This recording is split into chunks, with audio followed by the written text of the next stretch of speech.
معین الملت والدین عطائے رسول ہند الولی غریب نواز حضرت خواجہ معین الدین چشتی اجمیری رحمۃ اللہ تعالی علیہ۔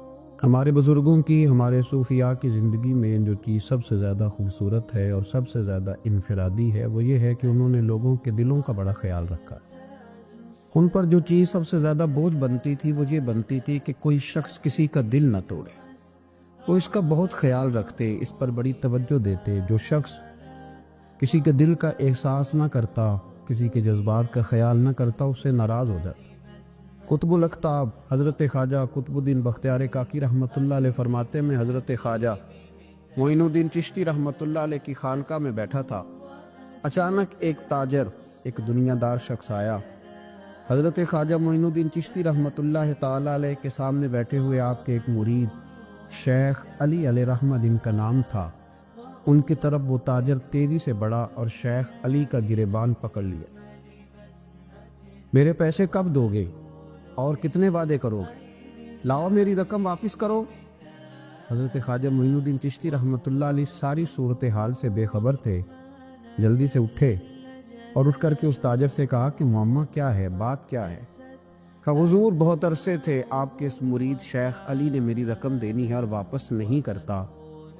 خواجہ صاحب علیہ رحمہ نے شیخ علی کی طرف دیکھا اور فرمایا یہ معاملہ کیا ہے؟ عرض کی حضور غریب ہوں، کمزور ہوں، تنگ دست ہوں، قصداً ایسا نہیں کر رہا، اس سے کچھ مہلت لے چکا ہوں، وہ ختم ہوئی، اب اور مہلت کا سوالی، اور یہ مجھے مہلت دینے کو تیار نہیں ہے۔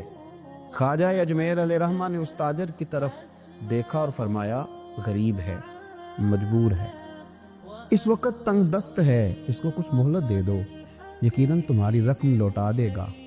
اس نے حضرت خواجہ علیہ رحمہ کے ساتھ بھی توہین آمیز لہجہ معاذ اللہ اختیار کیا، ابھی لے کر کے جاؤں گا، پوری رقم لے کر کے جاؤں گا، ورنہ نہ صرف یہ کہ اسے رسوا کروں گا بلکہ میں اسے بازاروں میں کھینچوں گا۔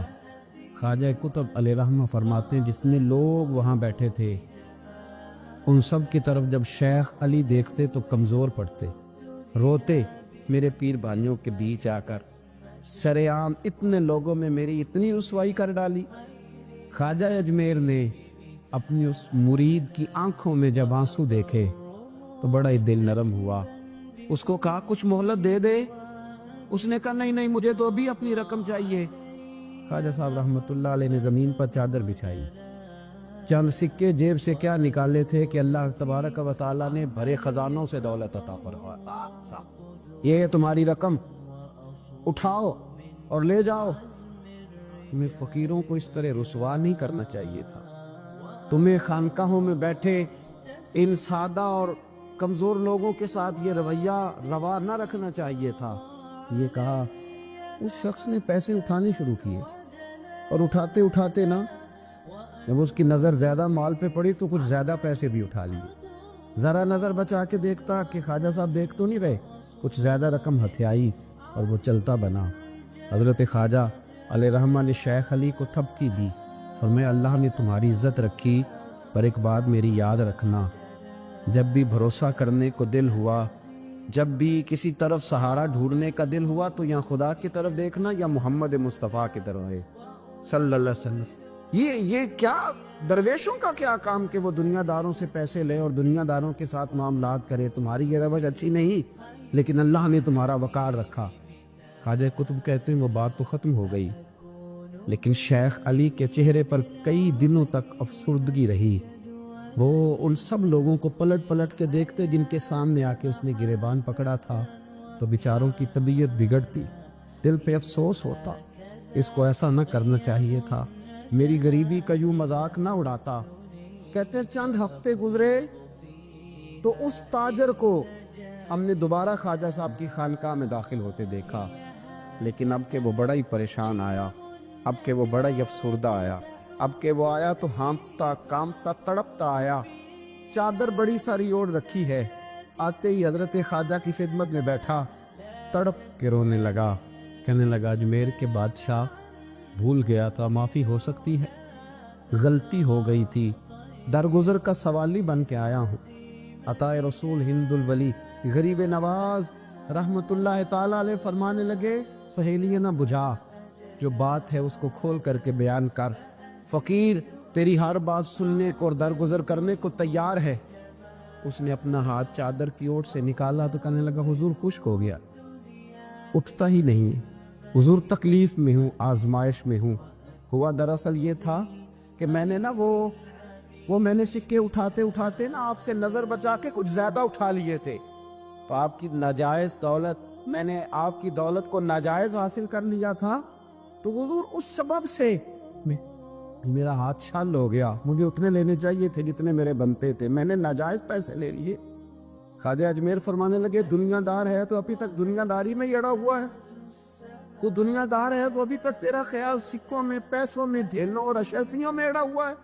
فرمانے لگے مجھے پتا تھا تو زیادہ اٹھا رہا ہے، لیکن فقیر کے پاس جو خزانے ہیں وہ اس کے ذاتی نہیں، وہ رب کریم کے دیے ہوئے ہیں۔ اللہ کے خزانوں میں سے کوئی لے گیا تو لے گیا، لیکن تو یہ کیا سمجھتا ہے کہ زیادہ سکے اٹھانے کی وجہ سے تیرا ہاتھ چھل ہوا ہے؟ کہ اس لیے تیرا ہاتھ خشک ہو گیا ہے کہ تو نے ایک فقیر اور درویش کو بھرے مجمع کے اندر رسوا کر ڈالا تھا۔ تیرا زیادہ پیسے لینے کی وجہ سے ہاتھ کمزور نہیں پڑا، بلکہ وہ جو تو نے اس غریب کے گلے میں ہاتھ ڈالا تھا اور اسے رسوا کر ڈالا تھا، تو کیا سمجھتا ہے وہ لاوارث ہے؟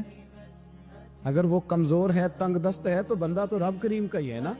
جو تاجر، سیٹھ، نواب اور ذمہ دار کا رب ہے، غریبوں کا بھی وہی رب ہے، ان مسکینوں کا بھی وہی رب ہے، ان کمزوروں کا بھی وہی رب ہے۔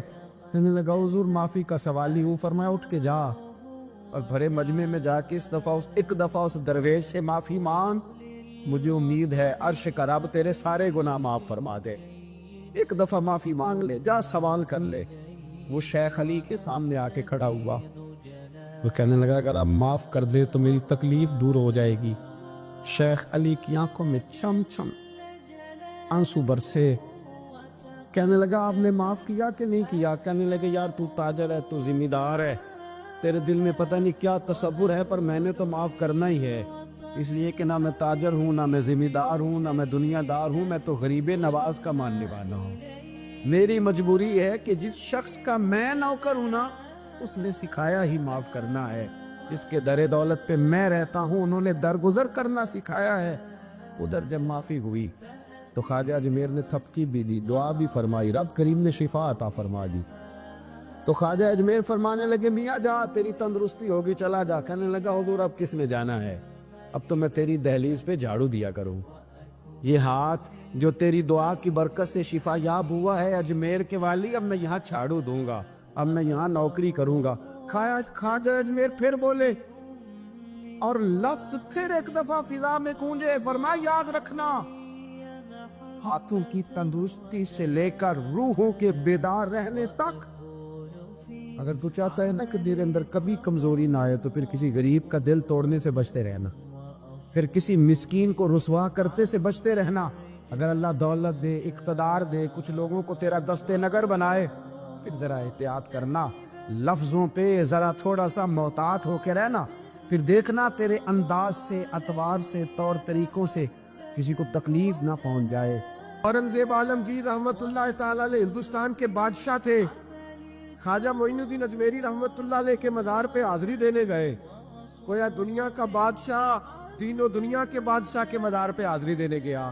حضرت اورنگزیب عالمگیر مزار پہ گئے تو دیکھا ایک اندھا بیٹھا ہے، اور ساری سور کے سارے فقیر بیٹھ جایا کرتے تھے، اندھا بیٹھا، کہنے لگا بابا دے دو، بابا دے دو، 20 سال سے بیٹھا ہوں خواجہ اجمیری کے دربار پہ آنکھیں نہیں ملتی، اندھا ہوں، کچھ دے دو۔ اورنگزیب عالمگیر سرانے کھڑے ہو کے کہنے لگے اچھا 20 سال سے بیٹھا ہے، کوئی نہیں مل رہی؟ کہا نہیں مل رہی۔ فرمانے لگے 2 سپاہیوں کے اس کے سر پہ کھڑے ہو جاؤ تلواریں لے کے، میں جا رہا ہوں اندر حضرت اجمیری کے مزار پہ حاضری دینے۔ 21 سال ہو گئے، اس کو آنکھیں نہیں مل رہی، اس سے تو حضرت خواجہ اجمیری ناراض ہیں، اس کو دیتے ہی کچھ نہیں، اس کے سرانے کھڑے ہو جاؤ، اگر میرے آنے تک، یہ میرے واپس آنے تک ٹھیک ہو گیا تو صحیح، ورنہ میں اس کی گردن کاٹ دوں گا، اس سے تو ناراض ہے، 21 سال ہو گئے میرے کچھ نہیں رہا، اور یہ خواجہ اجمیر کا آستانہ ہے جہاں سے کبھی خالی کوئی نہیں گیا۔